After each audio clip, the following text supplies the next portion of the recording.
Chapter 5. You can play a lot of tricks with a glass eye because you can take it out and pop it back in again any time you like. You can bet your life Mrs. Twit knew all the tricks. One morning she took out her glass eye and dropped it into Mr. Twit's mug of beer when he wasn't looking. Mr. Twit sat there drinking the beer slowly. The froth made a white ring on the hairs around his mouth. He wiped the white froth onto his sleeve and wiped his sleeve onto his trousers. "You're plotting something," Mrs. Twit said, keeping her back turned so he wouldn't see she'd taken out her glass eye. "Whenever you go all quiet like that, I know very well you're plotting something." Mrs. Twit was right. Mr. Twit was plotting away like mad. He was trying to think up a really nasty trick he could play on his wife that day. "You'd better be careful," Mrs. Twit said, "because when I see you plotting something, I watch you like a wombat." "Oh, do shut up, you old hag," Mr. Twit said. He went on drinking his beer, and his evil mind kept working away on the latest horrid trick he was going to play on the old woman.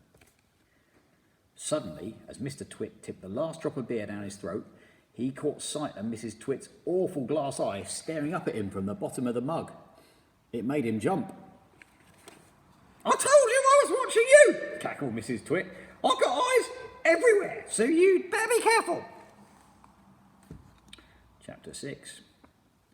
To pay her back for the glass eye in his beer, Mr. Twit decided he would put a frog in Mrs. Twit's bed.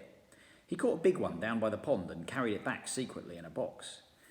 That night, when Mrs. Twit was in the bathroom getting ready for bed, Mr. Twit slipped the frog between her sheets. Then he got into his own bed and waited for the fun to begin. Mrs. Twit came back and climbed into her bed and put out the light. She lay there in the dark, scratching her tummy. Her tummy was itching. Dirty old hags like her always have itchy tummies. Then all at once she felt something cold and slimy crawling over her feet. She screamed. "What's the matter with you?" Mr. Twit said. "Help!" screamed Mrs. Twit, bouncing about. "There's something in my bed." "I'll bet it's that giant skillywiggler I saw on the floor just now," Mr. Twit said. "That what?" screamed Mrs. Twit. "I tried to kill it, but it got away," Mr. Twit said. "It's got teeth like screwdrivers." "Help!" screamed Mrs. Twit. "Save me! It's all over my feet." "It'll bite off your toes," said Mr. Twit. Mrs. Twit fainted. Mr. Twit got out of bed and fetched a jug of cold water. He poured the water over Mrs. Twit's head to revive her. The frog crawled up from under the sheets to get near the water. It started jumping about on the pillow. Frogs love water, and this one was having a good time. When Mrs. Twit came to, the frog had just jumped onto her face. This is not a nice thing to happen to anyone in bed at night. She screamed again. "By golly, it is a giant skillywiggler," Mr. Twit said. "It'll bite off your nose." Mrs. Twit leapt out of the bed and flew downstairs and spent the night on the sofa. The frog went to sleep on her pillow. Chapter 7. The next day, to pay Mr. Twit back for the frog trick, Mrs. Twit sneaked out into the garden and dug up some worms.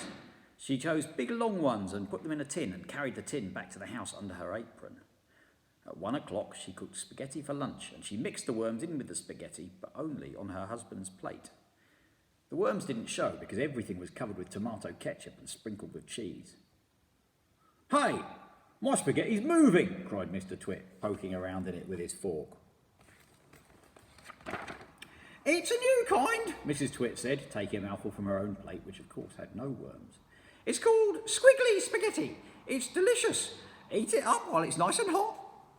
Mr. Twit started eating, twisting the long tomato-covered strings around his fork and shoveling them into his mouth. Soon there was tomato sauce all over his hairy chin. "It's not as good as the ordinary kind," he said, talking with his mouth full. "It's too squishy." "I find it very tasty," Mrs. Twit said. She was watching him from the other end of the table, and it gave her great pleasure to watch him eating worms. "I find it rather bitter," Mr. Twit said. "It's got a distinctly bitter flavour. Buy the other kind next time." Mrs. Twit waited until Mr. Twit had eaten the whole plateful. Then she said, "You want to know why your spaghetti was squishy?" Mr. Twit wiped it from his beard with a corner of the tablecloth. "Why?" he said. "And why it had a nasty bitter taste?" "Why?" he said.